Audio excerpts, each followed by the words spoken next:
తులారాశి వారికి అంటే తులారాశిలో జన్మించినటువంటి వారికి ఆగస్టు మాసంలో గోచార ఫలితాలు ఎలా ఉన్నాయో తెలుసుకుందాం. 16వ తారీఖు వరకు కర్కాటక రాశిలో సూర్యుడు సంచరిస్తున్నాడు. తదనంతరం సింహరాశిలోకి ప్రవేశించి మాసాంతం కూడాను సింహరాశిలో ఉంటున్నాడు. కుజుడు ఈ మాసం మొత్తం కూడాను కన్యా రాశిలో సంచరిస్తున్నాడు. బుధుడు 30వ తారీఖు వరకు కర్కాటక రాశిలో సంచరిస్తున్నాడు. గురువు మిథున రాశిలో సంచరిస్తున్నాడు. శుక్రుడు 20వ తారీఖు వరకు మిథున రాశిలో సంచరిస్తున్నాడు. తదనంతరం కర్కాటక రాశిలోకి ప్రవేశించి మాసాంతం కూడాను కర్కాటక రాశిలో ఉంటున్నాడు. శనీశ్వరుడు మీనరాశిలో వక్రించి ప్రయాణం చేస్తున్నాడు. ఈ మాసంలో రాహువు కుంభరాశిలో సంచరిస్తున్నాడు. కేతువు సింహరాశిలో సంచరిస్తున్నారు. ఈ విధంగా గ్రహస్థితి ఉంది. అయితే తులారాశి జాతకులకు ఈ 8 గ్రహాలు ఈ రాశులలో సంచరిస్తూ ఉన్నప్పుడు ఏ ఏ స్థానాలలో ఉంటున్నారు, వాటి యొక్క ప్రభావం ఎలా ఉండబోతుంది అనే విషయాన్ని మనం చూసినట్టయితే తులారాశి జాతకులకు సూర్యుడి యొక్క అనుకూలత ఈ మాసం బాగా ఉంది. 10, 11 స్థానాలలో సూర్య భగవానుడు సంచరిస్తున్నాడు. దశమ ఏకాదశ స్థానాలు బాగా కలిసి వస్తాయి. సూర్యుడి యొక్క అనుగ్రహము ఉంది. కుజుడు ద్వాదశ స్థానంలో ప్రతికూలంగా ఉన్నాడు. బుధుడు దశమ స్థానంలో అనుకూలంగా ఉన్నాడు. గురువు భాగ్యస్థానంలో అనుకూలంగా ఉన్నాడు. శుక్రుడు 20వ తారీఖు వరకు అనుకూలంగా ఉన్నాడు. 20 నుండి మాసాంతం వరకు శుక్రుడి యొక్క ప్రతికూలత ఉంది. శనీశ్వరుడు 6వ స్థానంలో అనుకూలంగా సంచరిస్తున్నాడు. రాహువు 5వ స్థానంలో ప్రతికూలంగా ఉన్నాడు. కేతువు ఏకాదశ స్థానంలో అనుకూలంగా ఉన్నాడు. ఈ విధంగా ఈ స్థానాలలో ఈ 8 గ్రహాలు సంచరిస్తున్నాయి. ముఖ్యంగా చూసినట్టయితే సూర్యుడు, బుధుడు, గురు, శుక్రుడు, శని, కేతువు గ్రహాలు అనుకూలంగా ఉన్నాయి. కుజుడు, రాహు యొక్క సంచారం ప్రతికూలంగా ఉంది. కనుక తులారాశి వారికి ఓవరాల్గా మనం చూసినట్టయితే ఈ ఆగస్టు మాసము బాగా కలిసి వస్తుంది. గ్రహస్థితి చాలా అనుకూలంగా ఉంది. అనుకూలమైనటువంటి ఫలితాలు ఎక్కువగా కనబడుతున్నాయి. కాబట్టి ఈ మాసంలో మీరు కొన్ని మంచి నిర్ణయాలు తీసుకున్నట్టయితే వాటి యొక్క ప్రభావము భవిష్యత్తులో మీకు బాగా కనబడుతుంది. పెట్టుబడులే కానివ్వండి, పిల్లల చదువు విషయంలో తీసుకునేటువంటి నిర్ణయాలే కానివ్వండి, ఇవి కొంత మీరు ఈ మాసంలో జాగ్రత్తగా మీరు ప్రారంభించినట్టయితే ఫ్యూచర్ లోపల మీరు వాటి యొక్క ఫలితాలను అనుభవించేటువంటి అవకాశాలు బాగా ఉన్నాయి. కాబట్టి ఓవరాల్గా గ్రహస్థితి మూలకంగా అనుకూల ఫలితాలే గోచరిస్తున్నాయి. అన్ని రంగములలోనూ సంతృప్తికరమైనటువంటి ఫలితాలు ఉన్నాయి. ముఖ్యంగా ఉద్యోగస్తులకు ఆఫీసులో సంతృప్తికరమైనటువంటి వాతావరణం ఉంటుంది. అన్ని విధాలుగా మీకు కలిసి వస్తుంది. తోటి ఉద్యోగులతో, క్లయింట్స్తో, అధికారులతో అందరితో కూడాను మీకు మంచి సంబంధాలు ఈ మాసంలో ఉంటాయి. తద్వారా అన్ని పనుల లోపల కూడాను మీకు కార్య సాఫల్యం గోచరిస్తుంది. మంచి పేరును తెచ్చుకుంటారు. సమయంలో మీకు ఇచ్చినటువంటి పనులను పూర్తి చేయడం మూలకంగా ఒక మంచి పేరును, గౌరవ మర్యాదలను ఆఫీసులో పొందేటువంటి అవకాశాలు బాగా ఉన్నాయి. ముఖ్యంగా ఈ మాసంలో ఉద్యోగస్తులకు మీ పనితనాన్ని గుర్తిస్తారు. అందరూ కూడాను మీ లోపల ఉన్నటువంటి స్కిల్ను, పనితనాన్ని, మీరు చేసేటువంటి విధానాన్ని అందరూ కూడాను బాగా అబ్జర్వ్ చేసి మీకు మంచి ఒక స్థితిని ఇచ్చేటువంటి అవకాశాలు బాగా కనబడుతున్నాయి. ముఖ్యంగా కార్పొరేట్ సంస్థలలో పనిచేస్తున్నటువంటి ఉద్యోగస్తులకు యాజమాన్యం మీ యొక్క స్కిల్స్ను గుర్తించేటువంటి అవకాశాలు బాగా ఉన్నాయి. తద్వారా మీరు ప్రమోషన్స్ను పొందుతారు. మీ యొక్క పనితనానికి అనుకూలంగా బోనస్ కూడాను మీరు పొందేటువంటి అవకాశాలు బాగా ఉన్నాయి. అధికారుల ఆదరణ బాగా లభిస్తుంది. తోటి ఉద్యోగుల సహాయ సహకారాలతో చాలా పనులను నిర్ణీత సమయంలో, అంటే మీకు ఏదైతే సమయం ఇస్తారో ఆ సమయం కంటే ముందే మీరు పూర్తి చేసేటువంటి అవకాశాలు బాగా కనబడుతున్నాయి. బంధువులు ఆత్మీయులతో మట్టుకు కొంత జాగ్రత్త అవసరం ఈ మాసంలో. ఇక కొత్త పరిచయస్తులతో కార్య సాఫల్యం గోచరిస్తుంది. వాహనము, భూములు వీటి మూలకంగా కొంత డిస్ప్యూట్స్ ఎదురయ్యేటువంటి అవకాశాలు కనబడుతున్నాయి. కాబట్టి భూములు కొనే సమయం లోపల, వాహనాలు కొనేటువంటి సమయం లోపల కొంత జాగ్రత్తలు తీసుకోండి. డాక్యుమెంటేషన్ పరంగా కానివ్వండి, ఆర్థికపరమైనటువంటి ఒప్పందాల్లో కానివ్వండి, కొంత జాగ్రత్తగా మీరు నిర్ణయాలు తీసుకోవడం చాలా అవసరము. ఓవరాల్గా వ్యాపారం మట్టుకు లాభసాటిగానే కొనసాగుతుంది. నూతన వ్యాపార ప్రయత్నాలు బాగా కలిసి వస్తాయి. నూతన వ్యాపారము, కొత్త పెట్టుబడులు, ఇన్వెస్ట్మెంట్స్ వీటిపైన మీరు ఈ మాసంలో ఎక్కువగా మనసు నిలిపేటువంటి అవకాశాలు బాగా ఉన్నాయి. అనుకూలంగా ఉంది, లాభాలను పొందుతారు. తదనుగుణంగా అందరి ప్రోత్సాహం కూడాను మీకు లభిస్తుంది. విలువైనటువంటి వస్తువులను, ఆభరణాలను కొనేటువంటి అవకాశాలు బాగా కనబడుతున్నాయి. పిల్లల చదువు విషయంలో మరీ ముఖ్యంగా మీరు మంచి నిర్ణయాలు తీసుకునేటువంటి అవకాశం కనబడుతుంది. అంటే పిల్లలను మంచి సంస్థలలో చేర్పించడము, మంచి భవిష్యత్తును ఇవ్వడానికై కావలసినటువంటి అన్ని ప్రయత్నాలను అందరితో మీరు చర్చించడము, అన్ని విధాలుగా ఉన్నటువంటి ఆప్షన్స్ను మీరు అవగాహన చేసుకోవడము, తద్వారా వాళ్లను ఒక స్థితి లోపల నిలపడానికై మీరు ప్రయత్నాలు చేస్తారు. అందులో సఫలీకృతులవుతారు. పిల్లల విషయంలో మంచి భవిష్యత్తును మీరు ఇస్తారు. ఇక పిల్లల యొక్క ఉన్నత విద్యకై కూడాను చేసేటువంటి ప్రయత్నాలన్నీ కూడాను మీకు కలిసి వస్తాయి. అనుకూలమైనటువంటి సమయం. మాసాంతంలో మట్టుకు కొంత వృధా ఖర్చులు గోచరిస్తున్నాయి. దాన్ని కొంత కట్టడి చేసుకోండి. మిగతా విషయాలలో మీకు చాలా సంతృప్తిగా ఉంది.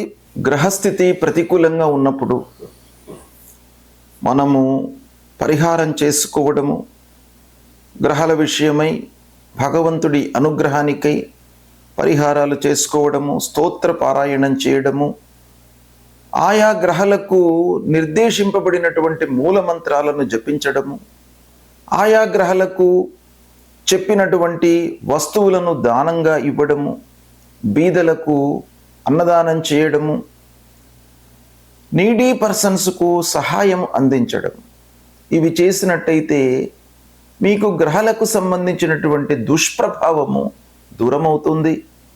ఆ భగవంతుడి యొక్క అనుగ్రహం లభిస్తుంది. ఈ క్రమంలో సూర్య భగవానుడు అత్యంత కీలకమైనటువంటి పాత్రను పోషించేటువంటి గ్రహము. అలాంటి సూర్యుడు అరిష్ట స్థానాలలో సంచరిస్తున్నప్పుడు, అంటే 1, 2, 4, 5, 7, 8, 9, 12 స్థానాలలో సంచరిస్తున్నప్పుడు ప్రతికూలమైనటువంటి ఫలితాలను ఇస్తాడు. 3, 6, 10, 11 స్థానాలలో సంచరిస్తున్నప్పుడు శుభ ఫలితాలను ఇస్తాడు. ప్రతికూల స్థానాలలో సంచరిస్తున్నటువంటి సమయం లోపల సూర్యుడి నిమిత్తమై మీరు ప్రప్రథమంగా మూలమంత్రాన్ని జపించుకోవడం చాలా మంచిది. సూర్యుడు ఆరోగ్య ప్రదాత. ఆరోగ్యము మనకు ఇండైరెక్ట్గా అన్ని విషయాలపై కూడాను ప్రభావాన్ని చూపిస్తుంది. ఆర్థిక సమస్యలపైన, మనం చేసేటువంటి పనులపైన, మిగతా కార్యక్రమాలన్నిటిపైన కూడాను ఆరోగ్యం ఇండైరెక్ట్గా మనకు ఒక ఎఫెక్ట్ ఇస్తుంది. కాబట్టి దాన్ని మీరు సక్రమంగా ఉంచుకోవడానికి, ఆరోగ్యంగా ఉండడానికి సూర్య భగవానుడికి ప్రతినిత్యం కూడాను మీరు నమస్కారం చేసుకోండి. అంటే సూర్య నమస్కారాలు చేసుకోవడము చాలా ఉత్తమమైనటువంటి విషయం. ప్రతిరోజు కూడాను స్నానం చేసిన తర్వాత సూర్య నమస్కారాలు చేసుకోండి. తదనంతరం మూలమంత్రాన్ని జపించండి. మూలమంత్రం జపా కుసుమ సంకాశం కాశ్యపేయం మహద్యుతిం తమోరిం సర్వపాపఘ్నం ప్రణతోస్మి దివాకరం అనేటువంటి ఈ మూలమంత్రాన్ని ప్రతినిత్యం కూడాను జపించుకోండి. ఈ జపం మూలకంగా మీ లోపల భక్తి భావన పెరుగుతుంది. కార్యక్రమాలపై, మీరు చేసేటువంటి పనులపై శ్రద్ధ ఏర్పడుతుంది, అంటే ఇంట్రెస్ట్ ఏర్పడుతుంది. ఫస్ట్ మీరు ఇంట్రెస్ట్గా ఉన్నట్టయితే ఆ పనిని మీరు సక్రమంగా చేయగలుగుతారు. తద్వారా మీరు ఫలితాన్ని పొందగలుగుతారు. అంతేకాకుండా శివాభిషేకం చేయండి. శివుడు ఐశ్వర్య ప్రదాత, ఆరోగ్యాన్ని కూడాను ఇచ్చేటువంటి భగవంతుడు, అపమృత్యు దోషాలను నివారించేటువంటి భగవంతుడు. కాబట్టి శివుణ్ణి మీరు అభిషేకించండి. ఇక గోధుమలు దానంగా ఇవ్వండి. సూర్యుడికి ప్రీతికరమైనటువంటి ధాన్యం గోధుమలు. కాబట్టి గోధుమలు దానంగా ఇచ్చినట్టయితే ఆ సూర్య భగవానుడి యొక్క అనుగ్రహం లభిస్తుంది. ఇక జాతి రత్నాలలో సూర్య భగవానుడికి చెప్పినటువంటిది మాణిక్యం. ఈ మాణిక్యాన్ని ధరించండి. ఇవి చేసినట్టయితే మీకు సూర్యుడి యొక్క అనుకూలత కలుగుతుంది. సూర్యుడి యొక్క అనుగ్రహం మీకు కలిగినట్టయితే ఆరోగ్య విషయం లోపల మీరు ఇబ్బంది పడకుండా ఉంటారు. ఇక సూర్యుడి తర్వాత మీ గ్రహస్థితి పైన, అంటే మీ ఫలితాల పైన, మాసవారీ ఫలితాలు కానివ్వండి, సంవత్సర ఫలితాలు కానివ్వండి, మొత్తం జాతక ఫలితాలపై కూడాను ప్రభావాన్ని చూయించేటువంటి గ్రహము అంగారకుడు, కుజ భగవానుడు. ఈ కుజుడు కూడాను 3, 6, 10, 11 స్థానాలలో సంచరిస్తున్నప్పుడు గోచార రీత్యా శుభ ఫలితాలను ఇస్తాడు. 1, 2, 4, 5, 7, 8, 9, 12 స్థానాలలో సంచరిస్తున్నప్పుడు ప్రతికూలమైనటువంటి ఫలితాలను ఇస్తాడు. కనుక ఈ అంగారకుణ్ణి ప్రీతి చేసుకోవడానికి, అంగారకుడి మూలకంగా, కుజుడి మూలకంగా కలిగేటువంటి దుష్ప్రభావం నుండి దూరం కావడానికి ప్రథమంగా కందులు దానం ఇవ్వండి. ఎర్రటి వస్త్రంలో కందులు 1 కేజీ పావు మూటగట్టి ఎవరికైనా కూడాను దానం ఇవ్వండి.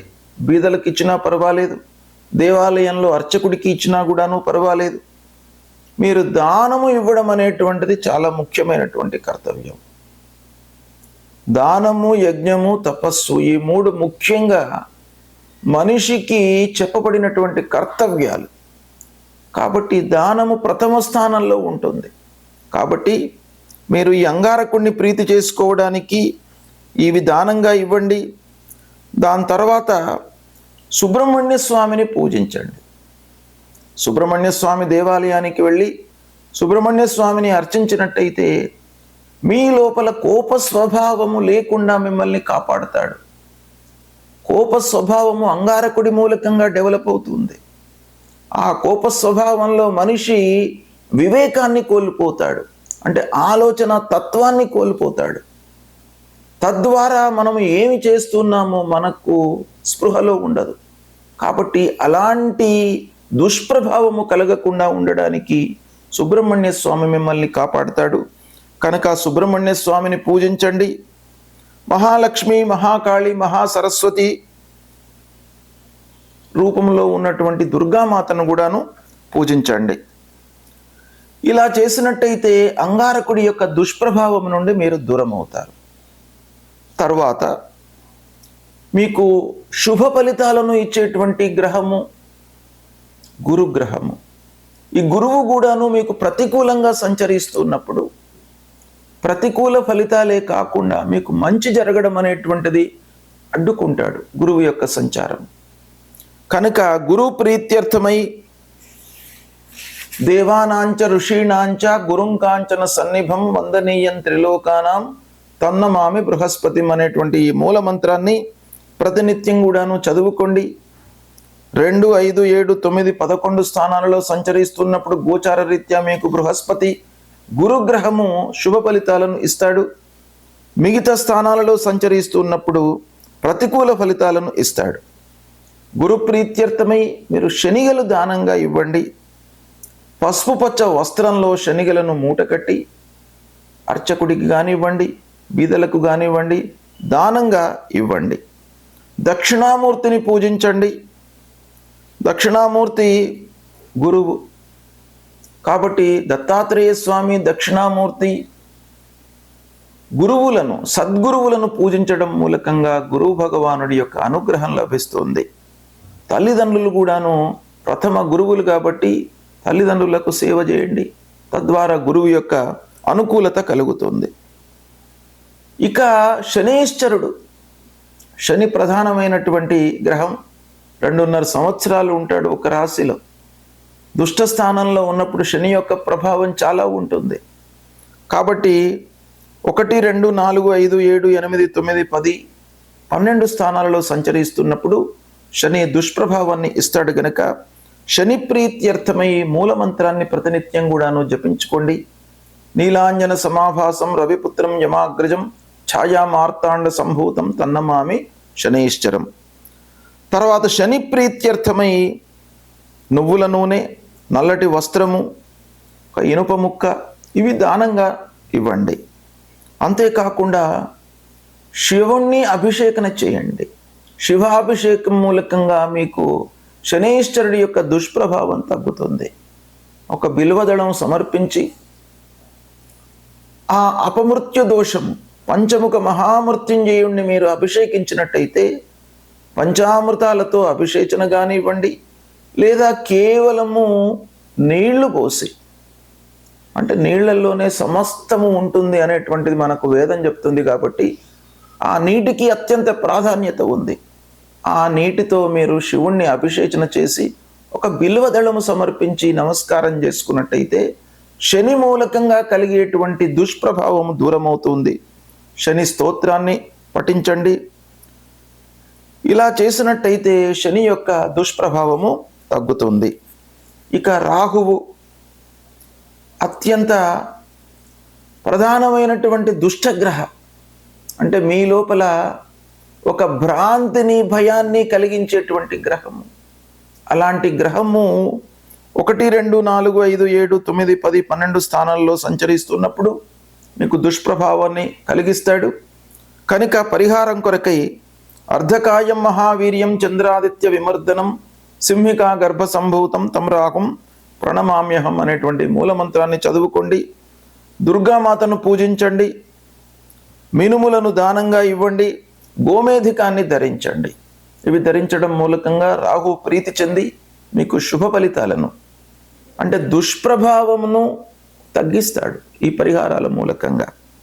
ఇక కేతువు 1, 2, 4, 5, 7, 9, 10, 12 స్థానాల్లో సంచరిస్తున్నప్పుడు ప్రతికూలమైనటువంటి ఫలితాలను ఇస్తాడు.